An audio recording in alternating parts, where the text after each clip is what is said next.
Baik, saya mulai.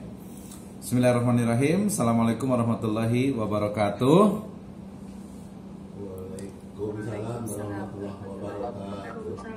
warahmatullahi wabarakatuh. Alhamdulillahirabbil alamin. Assalatu wassalamu ala asrofil anbiya'i wal mursalin habibana wa nabiyyana Muhammadin sallallahu alaihi wasallam wa ala alihi wa ashabihi wa man tabi'ahum bi ihsanin ila yaumiddin. Wa ba'd. Qala Allah Ta'ala fi kitabihil karim. A'udzu billahi minasyaitonir rajim. Bismillahirrahmanirrahim. Nun wal qalami wa ma yasturun. Wa qala Allah azza wa jalla aidan, fawailul lil ladzina yaktubuna al kitaba bi aydihim thumma yaquluna hadza min indillah liyashtaru bihi thamanan qalila. Fawailul lahum mimma katabat aydihim wa wailul lahum mimma yaksibun. Wa qala Rasulullah sallallahu alaihi wasallam fi riwayatin rawahu Ahmad, inna awwala ma khalaqallahul qalam faqala lah uktub, qala ya rabbi wa ma aktub, qala uktubil qadara wa ma huwa kainun ilal abad, rawahu Ahmad. Wa fi riwayatin rawahul Muslim, idza matal insanu in qata'a anhu amaluhu illa min salasatin, illa min sadaqatin jariyatin aw ilmin yuntafa'u bi aw waladin salih yad'u lah. Wa qala fi riwayatil ukhra qayyidul ilma bil kitab. Wa fi riwayatin rawahu aidan Ali bin Abi Thalib wa qala aidan Imam Al-Malik wa Imam Syafi'i, al-ilmu saydun wal kitabatu qayyiduh, qayyid suyudaka bil khibalil musiqah. Amma ba'd, fa inna asdaqal hadithi kitabullah wa khairal huda hudan nabiyyu sallallahu alaihi wasallam.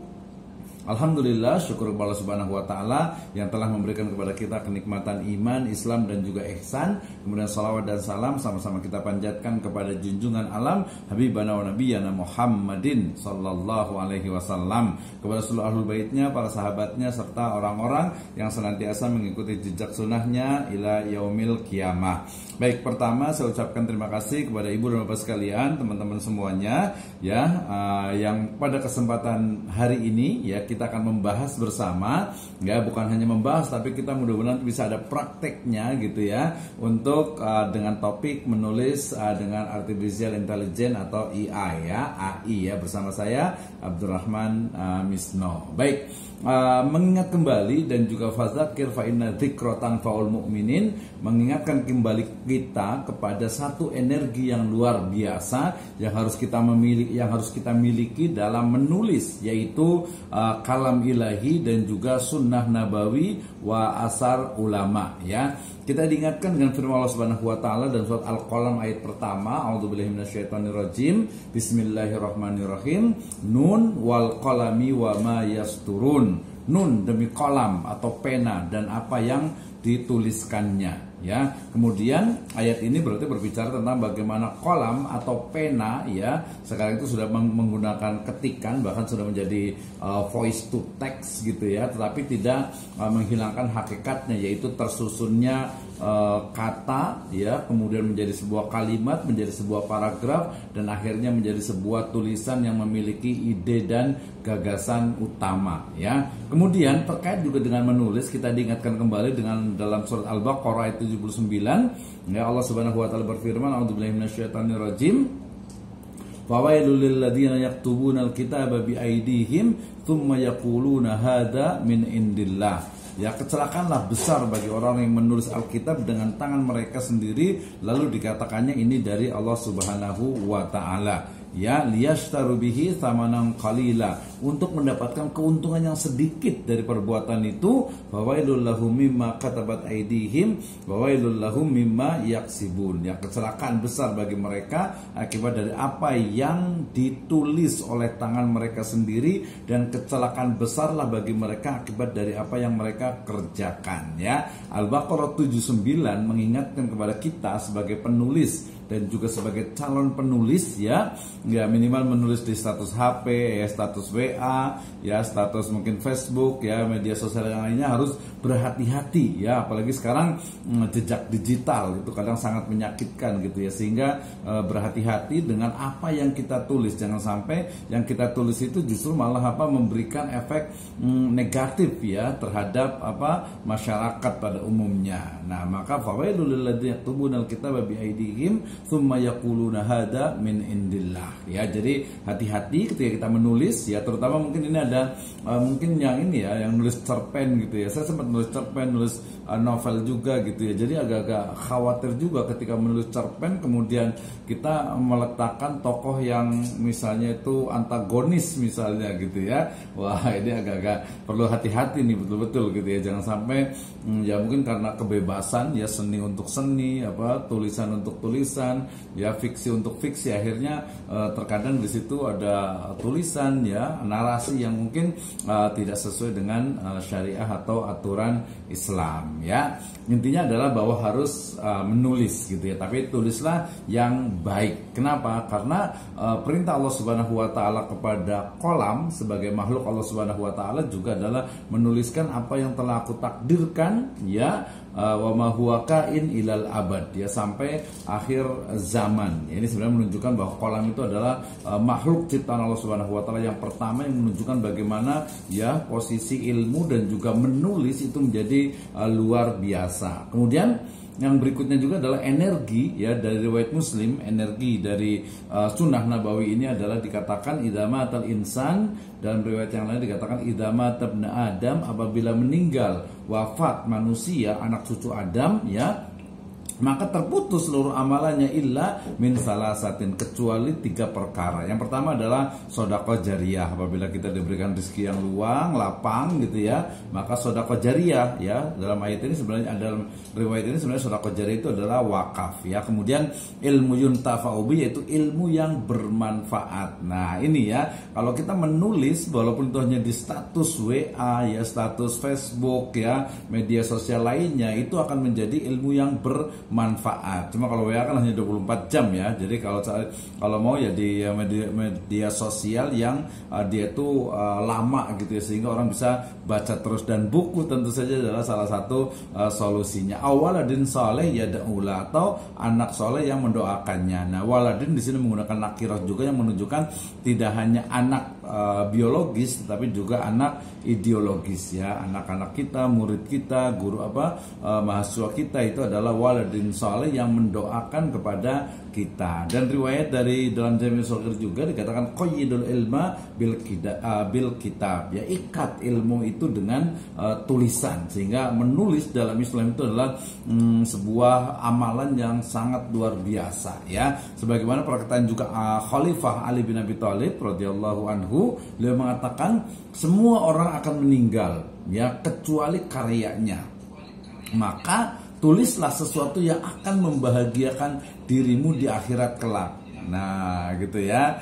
Nah, jadi kalau umpamanya mungkin ada yang suka curhat di WA, suka curhat di medsos, ya boleh saja sih selama itu tidak selama itu baik gitu kan ya. Tapi lebih bagus lagi ketika tulisan-tulisan itu kemudian memang memberikan manfaat untuk kita ya, tidak hanya di dunia tapi juga di akhirat. Dan perkataan dari Imam Malik, riwayat lainnya juga Imam Syafi'i juga mengatakan yang sama ya. Beliau mengatakan al ilmu soidun, ilmu itu adalah bagaikan binatang buruan, wal kitabatu qayyiduh atau qayduh ya, dan menulis adalah pengikatnya. Qayyid suyudaka bil khibalil musiqah ya, ikat binatang buruanmu itu dengan tali-tali yang kuat. Artinya apa? Ilmu yang kita miliki itu harus betul-betul kita ikat ya dengan tulisan, baik itu tulisan jurnal, tulisan makalah, tulisan populer di blog, di website, bahkan di status WA ya, di sosial media lainnya. Ya, Imam Al-Ghazali beliau mengatakan, ini saya senang sekali kata-kata beliau, kalau kamu ya, kalau Anda itu adalah bukan anak raja, maka engkau ataupun juga bukan anak seorang ulama, maka jadilah penulis. Ya, luar biasa sekali. Jadi jika Anda bukan anak raja ya, dan jika Anda juga bukan anak seorang ulama ya, maka menulis adalah jawabannya. Nah, ya, kemudian saya juga ambil dari kata-kata para pujangga kita, ya. Di antaranya adalah Pramudia Anantur, ya, lepas dari ideologinya, beliau mengatakan bahwa orang boleh pandai setinggi langit, tapi selama ia tidak menulis, ia akan hilang di dalam masyarakat dan juga dari sejarah. Menulis adalah bekerja untuk bekerja untuk keabadian, ya, right for the eternity. Wah, ini Bu Guru Pupun apal nih ya, right for the eternity, ya, menulis untuk sebuah keabadian. Stephen King juga dia pernah mengatakan bahwa kita tidak harus menunggu datangnya inspirasi itu, kita sendirilah yang menciptakannya. Wah, ini luar biasa ya. Jadi kalau nanti ada tanya, Pak, gimana? Saya sedikit kesulitan nih untuk cari inspirasinya, mau menulis apa gitu. Saya kemarin dialog dengan seorang guru gitu, ditanya nggak tahu dari mana memulainya gitu ya. Nah, maka kemudian ya ciptakan, ya, mood itu diciptakan, inspirasi terus diciptakan. Nah, seorang novelis muslimah kita juga, Helvi Jarosa, mengatakan menulis itu mudah, ya, tapi bagaimana agar tiap huruf itu berarti dan bisa membuat pembacamu bergerak ke arah yang lebih baik tanpa kau gurui, ya. Nah, itu jadi hal yang menarik tentu saja, ya. Dan Buya Hamka, ya, beliau mengatakan menulis berarti untuk mengubah, ya, mengubah artinya itu berarti menyusun sebuah kata dan untuk untuk mengubah gitu ya. Oke, Pak Mat, agak terganggu aja kecil soalnya ini, nanti khawatir agak ini ya. Oke, lanjut. Nanti feedbacknya ya. Nah, ketika kita bicara tentang tema kita hari ini, ya, yaitu menulis dengan artificial intelligence gitu ya, maka di poster saya sebutkan tentang bagaimana sebenarnya pertama itu adalah metode menulis, yaitu dengan kata-kata tulis double S gitu ya. Nah, ini selalu kita ulang-ulang dan makanya mungkin ini tidak terlalu banyak, tapi nanti lebih banyak ke pertanyaan gitu ya, dan juga nanti ada prakteknya ya. Baik, yang pertama bicara tentang tulis gitu ya. Jadi kalau ada yang bertanya gimana sih saya mau menulis, dari mana sebenarnya gitu ya, baik itu buku, baik itu jurnal, atau mungkin makalah, atau mungkin juga skripsi, tesis, disertasi gitu, dari mana sih sebenarnya? Nah, kita mulai dari T yang pertama, tentukan tema dan juga topiknya. Nah, jadi kalau mungkin ada mahasiswa yang kuliah di Magister Pendidikan Agama Islam, ya sudah, berarti topiknya ya pendidikan, ya, utamanya adalah pendidikan agama Islam. Nanti berbeda dengan bidang misalnya manajemen pendidikan, ya. Kalau yang di ekonomi, ya berarti di ekonomi dan bisnis, jadi dia ruang lingkupnya. Kalau kita mau menulis buku misalnya, ya gitu ya, berarti saya menulis buku tentang misalnya yang paling gampang masih kaitan dengan pendidikan, ya, menjadi guru inspiratif misalnya. Nah, seperti apa nih menjadi guru inspiratif gitu. Jadi tentukan dulu temanya. Yang kedua adalah urutkan isi tulisan dengan bantuan outline. Nah, setelah kita tahu, kita tentukan topiknya, tema utamanya, berikutnya adalah dengan kita buat outline-nya. Nah, lengkapi juga dengan segmentasi pembaca serta bahasa yang digunakan dan target tulisan. Ini jangan lupa nih ya. Jadi kalau kita menulis itu untuk siapa sebenarnya? Kalau menulis untuk telinga, itu nanti akan berbeda lagi gitu ya. Jadi kita menulis skrip misalnya untuk zaman dulu tuh ada sandiwara radio gitu ya.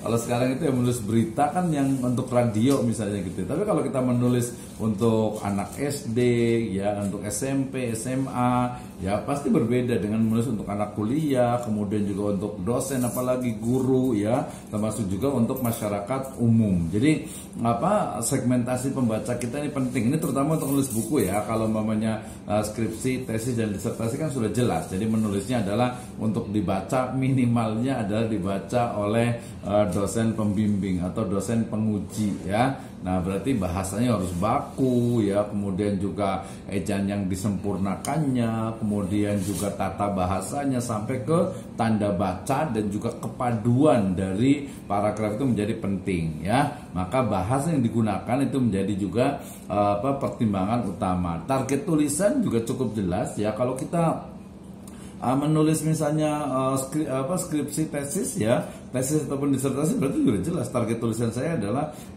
bagaimana menyelesaikan master ya, magister ataupun juga doktoral ya dengan nilai yang cum laude gitu misalnya gitu ya. Kalau jurnal ya minimal jurnal kalau bisa Sinta 1, Sinta 2, 3, 4 gitu ya. Ya kalau S2 standar Sinta 4 lah ya gitu ya. Oke. Nah, itu L-nya. Yang berikutnya ada I-nya, itu adalah intuitif dan imajinasi ya, pada otak kanan itu harus dioptimalkan. Jadi nanti dalam penggunaan artificial intelligence ya itu juga sama gitu. Jadi nggak bisa juga mengandalkan artinya itu hanya otak kiri saja gitu ya, atau otak kanan saja, itu teorinya. Tapi intinya adalah ya harus menggunakan, mengoptimalkan dari belahan-belahan otak itu. Bahkan juga ada kortes untuk jembatan atau perantara antara otak kiri dengan otak kanan itu. Nah, kemudian yang S pertama itu adalah sesuaikan sistematika dan penulisan dengan otak kiri. Nah, biasa dia lebih analisis ya, kemudian lebih detail gitu ya, dan juga bisa mengedit. Ini adalah tahap dari editing. Jadi kalau di tahap intuitif dan imajinasi itu biasanya kita nulis aja gitu ya, nulis aja. Jadi tidak perlu dipikirkan tentang kesalahan dari typing errornya ya, kemudian juga mungkin ada dari letak bahasanya, bahkan dari awal ketika kita mungkin disebutnya dengan apa ya, dengan apa disebutnya itu istilahnya itu apa, block note atau apa gitu ya, atau mungkin juga pokoknya udah hilang lah semuanya, apa mau menulis apa nggak tahu gitu. Saya biasanya ya udah kita tulis aja, saya tidak tahu mau menulis apa, tetapi seingat saya topik buku saya itu adalah ini dan saya sudah sampai ke bagian ini, sehingga kemudian saya akan menuliskan tentang ini. Oh iya, saya ingat dengan perkataan dari ini. Nah, itu juga bisa. Tapi kalau sekarang dengan bantuan tentu saja artificial intelligence itu akan lebih mudah sekali. Mudah-mudahan nanti setelah ini ChatGPT-nya tadi bermasalah karena luar biasa sekali ya ChatGPT ini, sehingga banyak digunakan bukan hanya dari kalangan awam atau biasa, tapi juga para profesor gitu ya. Mereka juga menggunakan juga gitu ya. Tetapi nanti dengan ya kuncinya kalau menggunakan ChatGPT dan AI lainnya itu adalah perintahnya itu harus betul-betul benar. Nanti kita akan praktek, tenang saja ya. Oke, kemudian setelah disesuaikan dengan sistematika dan juga penulisan, berikutnya adalah ada review dari akhir tulisan. Jadi mengoptimalkan antara otak kanan dengan otak kiri gitu ya. Kemudian juga saluran kortesnya itu untuk mereview dari akhir sebuah tulisan. And this is the explanation ya. Jadi ketika pertama bicara tentang tentukan tema dan topik, berarti yang paling penting itu adalah kita itu harus apa? Cinta. Ya, harus suka dengan tema dan topik itu. Sebenarnya nggak mesti suka juga sih. Ada juga yang mungkin dia penasaran atau menantang, challenging bisa juga. Tapi saya lebih meminta kepada kalau kita mau menulis, mungkin ada yang nanya, Pak, saya mau menulis apa ya, nggak tahu. Ya udah, menulis sesuatu yang Anda sukai. Misalnya suka traveling ya, atau mungkin suka makan gitu ya, suka apa wisata kuliner, ya tulis itulah.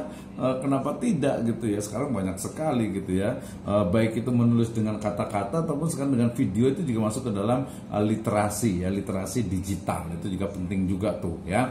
Nah, jadi cinta, suka dengan tema yang dan topiknya, kemudian dekat, objek dan dekat datanya dengan penulis. Ini juga nanti kaitan dengan sama ya, baik itu menulis buku, skripsi, tesis ataupun disertasi, jurnal ataupun makalah gitu ya. Mungkin ada yang nanya, Pak, saya mau bikin tesis tapi nggak tahu gitu ya. Ya udah, yang Anda sukai itu apa gitu ya. Misalnya ada teman tuh yang suka dunia anak SD gitu ya. Ya udah, nulis tentang dunia anak SD aja, kaitan dengan mereka gitu. Oh Pak, saya suka tentang sejarah Pak. Ya. Ya. Oke, suka dengan PAUD ya, tadi suka dengan anak-anak atau suka dengan sejarah, ya udah tulis tentang sejarah. Oh, saya ngefans dengan misalnya Syekh Nawawi Al-Bantani, ya udah nulis itu aja gitu ya. Dekat. Nah, dekat itu biasanya objek datanya itu dekat gitu. Jangan, oh saya suka ini Pak, saya suka cinta istilahnya itu apa, sesuatu yang eksotik gitu ya. Saya pengen ke Papua gitu ya. Ya boleh aja, tapi kan jauh gitu, dananya ada apa enggak gitu ya. Kalau ada ya lebih bagus gitu. Oh, saya pengen ke Maldives misalnya gitu ya. ya boleh saja gitu, tapi ya lebih logis gitu ya. Kemudian juga tadi ada juga yang challenging dan penasaran dan menantang gitu ya.